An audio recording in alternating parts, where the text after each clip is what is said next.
በذكر المعجزات የነብዩ ሰለላሁ ዐለይሂ ወሰለም ተአምራት ያወሳን እንገኛለን። አላህ Subhanahu Wa Ta'ala ለሁሉም ነቢያቶች ህዝባቸው የሚያሳምኑበት መረጃ የሚሆናቸውን ተአምራቶች እንደሰጣቸው ቁርአን ይነግረናል። ለቀድ አርሰልና ሩሱለና ቢልበይናት እኛ መልእክተኞቻችንን በማብራሪያ በመረጃ ልከናል።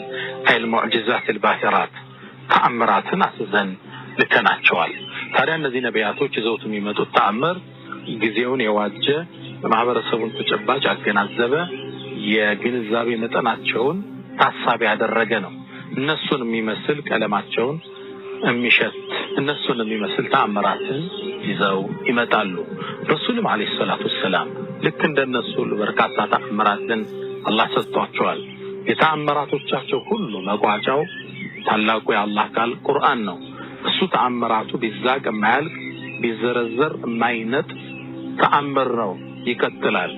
ግን ደግሞ በተጨባጭ በህይወት ዘመናቸው የታዩ ተአምራቶች አሉ። የሚዳበስ የሚታይ የሚሸተት የሚሰማ ጨረቃን እስከ መሰንጠቅ ዝናብን እስከ ማውረድ የሩቅ ሚስጥርን እስከ መናገር የታመመን እስከ ማዳን በርካታ ተአምር እስካሁን ያየናቸው ረሱል ሰለላሁ ዐለይሂ ወሰለም በህይወት ዘመናቸው እንዲከሰት አላህ በእጃቸው ላይ አድርጓል። አላህ በነብዩ እንዲከሰት ኒን ሁሉ ተአምራቶች አድርጓል። ኢማም አስበሃኒ ወኢማም አልበይሃቂ በርካታ في دلائل النبوة ጠቅሰዋቸዋል። ኢማም النووي في شرح مسلم ከ1200 በላይ ተአምር ተከስተዋል ይላሉ። አንዳንዶቹ 7 ሌሎቹ 9 መጽሐፍትን ጽፈዋል። የሳቸውን ተአምር ሲዘረዝሩ በጣም በርካታ ናቸው። የተወሰኑትን ከናንተ ጋር ያያየን ነው። አሁን ደግሞ እንዴት አላህ በእጃቸው ምግብን እንዴት ይባርከው ያበዛው እንደነበር እናያለን። ሐዲስ ቡኻሪ ላይ ነው የተዘገበው። ዘጋቢው ያስተላለፈው ጃብር ነው፣ ጃብር ኢብኑ አብደላህ። ጃብር ምን ይላል? የኸንደቅ ዘመቻ ጊዜ ኸንደቅ ጉድጓድ ቁፋሮ ያረጉበት ወቅት ነው። ከባድ ውለዋል። ፀሐይ ያለ እርቧቸዋል፣ ደክሟቸዋል። ሰሃባዎቹ ረሱል ሰለላሁ ዐለይሂ ወሰለም ለ3 ቀን ምግብ አልበሉም፣ ውሃ የጠጡ ቢሆን እንጂ። ታዲያ የቆፈሩ እያለ መሃል ላይ ትልቅ ድንጋይ ገጠማቸው። ማለፍ አልቻሉም። መቱት፣ ሊሰበር አልቻለም። መጨረሻ ወደ ማን ሄዱ? ወደ ነብዩ አለይሂ ሰላቱ ወሰለም። የአላህ መልእክተኛ አንድ ትልቅ ቋጥኝ ገጠመን፣ መስበር አልቻለም። قال فإني نازل መጣው ነው ወርዳለሁ። ነብዩ ሰለላሁ ዐለይሂ ወሰለም ጉድጓድ ውስጥ ገቡ። ሊደር ማለት ይሄ ነው። ከፊት ናቸው ሰለላሁ ዐለይሂ ወሰለም። ሰሃቦች ሁሉ ነገር ሲያቀታቸው ሲሳናቸው ወደ እሳቸው ነው የሚመጡት። ነብዩ ሰለላሁ ዐለይሂ ወሰለም ጉድጓድ ውስጥ ገቡና ያንን ቋጥኝ ሊመቱ እጃቸውን ከፍ ሲያረጉ ከስር የለበሱት ሽርጥ አለ፣ ከላይ ፎጣ እጃቸው ከውስጥ ነው። ሆዳቸው ተገለጠ። ሲገለጥ ሱብሃንአላህ ድንጋይ አስረው ነበር ሰለላሁ ዐለይሂ ወሰለም። ከረሃብ ብዛት ሆዳቸውን ወደ ውስጥ አድርገው ለማዝ አስረው ነበር። ጃብር ይሄን ሲያልቻለ ረሱልን አስፈቀደና ወደ ቤቱ ጃብር ወደ ባለቤቱ ተመለሰ። ብሎም ማለት ዛሬ رأيت منظرا من رسول الله ما لهذا فيه صبر ይሄን መታገስ ማንችለው ክስተት ላይ ተመለከተ። የአላህ መልእክተኛ እርቧቸው ሆዳቸው በድንጋይ አስረው በጣም ያማል። ምን አለሽ ቢበላል? ምንም የለኝም ኢላ صاع من بر صاع አንድ صاع ማለት 1 ኪሎ ከ40 ግራም ማለት ነው። ትንሽ ነው አይደል? አዎ ከሷ የሆነች ገብስ አለች። ከዛ ደግሞ ትንሽ እንሰሳለች የምትታረን። ሁለቱ ብቻ ነው ያለን። እንግዲህ አላት እቺን ፍጫት። ሲፈጭ ደግሞ ያንሳራጅ ፍጩ እና አብኪው ወደ ቂጣን እንቀይረዋለን። እቺን እንሰሳዋን ደግሞ ረጅና መረቅ አርገን ከከለን መልእክተኛውን ጠርተን በዳቦ እንመግባቸዋለን። ነዋው ይሄን ፕሮግራም ጨረሱ። በልንግዳውን ነብዩን ሄደ ጥራ ተባለ። ጃብር ግን አለች ሚስቱ ሲወጣ አደራ ምግቡ ትንሽ ከርሳቸው አንድ ወይ ሁለት ሰው ብቻ እንጂ ሌላ እንዳትጠራ ታየዋለህ አለች።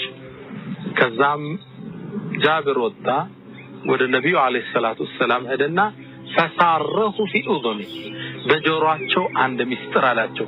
የአላህ መልእክተኛ ትንሽ ቤት ምግብ ትንሽ አዘጋጅቻ ጡዓይሙን ነው የሚለው ትንሽ ምግብ አዘጋጅቻለሁ።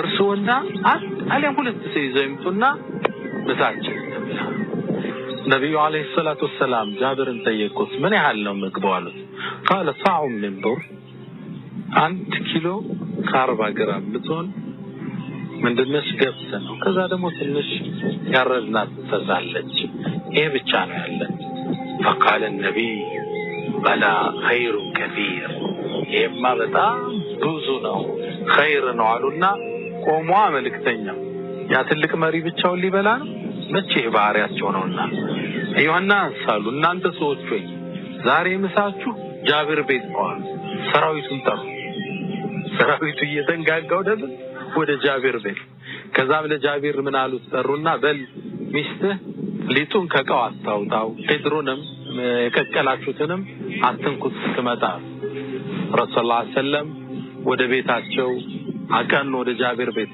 ጃብር ቀድሞ ወደ ሚስቱ ሄደ قال هلك ወይኔ ዛሬ ጉድ ተሰራናል ምን ገጠማለች ነብዩ አለይሂ ሰላቱ ሰላም እኮ ሰራዊቱን ይዘውት መጡ ሚስቱ ወይኔ ጉድ ያለች ምን ተፈጠረ ለብቻው ንገሩ አላልኩ ማለት አሁንማ ለብቻው ነበር የነገርኩት ታዲያስ አንተን ይጠራቸው ወይዘሳቸው እርሳቸው ምን አለች የጃብር ሚስት ረሱልማ ከጠራቸው ራሳቸው ያቃሉ እርሳቸው ተዋለች መልእክተኛው መጡ ቤት ገቡ ሊጡ እንደተቦካለ የጃብር ሚስት በይ አብራሽ የምትጋግር ሴት አምጫሏል አንድ ትንሽ 1 ኪሎ ከ40 ግራም ነው ሌላ ሰው ለምን ያስፈልጋል ተአምር ልናይ ነው አሁን ሙዕጂዛቸው ሊገለጥ ነው እርሳቸው ኪችን ገቡ ቂጣው ይጋገራል እርሳቸው ወጡን ይጨልፋሉ ሳህን ላይ ያደርጋሉ ጃብር ይሉታል 10 ሰው አስገባ ይባላል 10 ያስገባል ሁሉም በዳቦ መረቁን ስጋውን በልቶ ወጥቶ ይሄዳል እንደገና 20 አስገባ 20 ይገባል በልቶ ወጥቶ ይሄዳል እንዲህ ያደረጉ ሰራዊቱም ሁሉ መገቦት ረሱሉ አለይሂ ሰላቱ ሰላም ጃብር ተጠየቀ ከም ኩንቱም ቡኻሪ ላይ ያለ ሐዲስ ስንት ነበራችሁ قال كنا 1000 ስንት ነበርና 1000 ሰው ነበርና 1000 ሰራዊት ገብቶ ያችን ትንሽ ስጋና ዳቦ የጃብር ሚስት ምን ትላለች ሊጡን ልክ ሳወጣው ሌላ ሊጥ እዛው ላይ ይበቅላል ትላለች አሁንም ሲቆረስ ሌላ ሊጥ አብሮ ይበቅላል እዛው ላይ ይበቅልበታል አዲስ ነገር አብሮ ይወጣዋል 1000 ሰራዊት ረሱል ኪችን ሆነው ሁሉም መግበው ከጨረሱ በኋላ እርሳቸው ቁጭ ብለው ተመግበው ለነጃብር በረከቱን ሌላውን አስቀምጠው መልእክተኛው ወጡ ይሄ ትልቅ ተአምር በጣም ትልቅ ተአምር ከዚህ ምን እንማራለን አንደኛ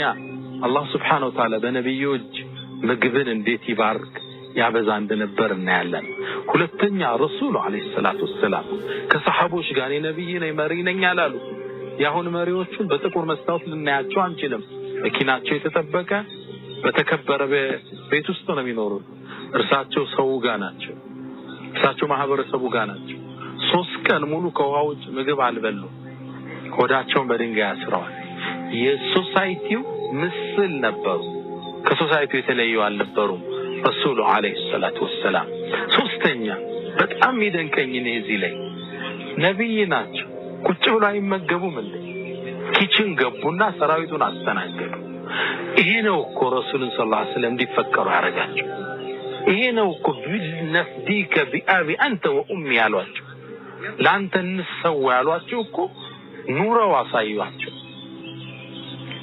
ከነሱ በላይ ሆነው ተመለከቷቸው የአላህ መልእክተኛ አስተናጋጅ ሆነው ተመግበስቶታ አራተኛ ነብይ መሐመድ ሰለላሁ ዐለይሂ ወሰለም ምን ያህል ሰዓት ነው ኪችን ውስጥ የቆሙ ልብ በሉ ምን ያህል ሰዓት ነው የቆሙ 10 ሰው ገብቶ ለመስተናገድ 6 ደቂቃ ይፈጃል 2 ደቂቃ በሉት እስኪ 2 ደቂቃ በልተው ወጡ ሰቡት እርቧቸዋል ስለዚህ የሚበሉት የትናንትን ረሃብና ነገ እንደይረባቸው በደንብ በልተው ነው የሚወጡት ልብ በሉ ስንት ደቂቃ ይፈጃሉ ምግቡ ሲቀርብ ለመመገብ 2 ደቂቃ ፈጅቷል ብንል 10ሩን በአጠቃላይ ሲቀርብ ሲነሳ ሰዓቱን 2 ደቂቃ ባደርገው 100 ዙር ስለገቡ 10 ይሆኑ 1000 ሰው 200 ደቂቃ ፈጅቷል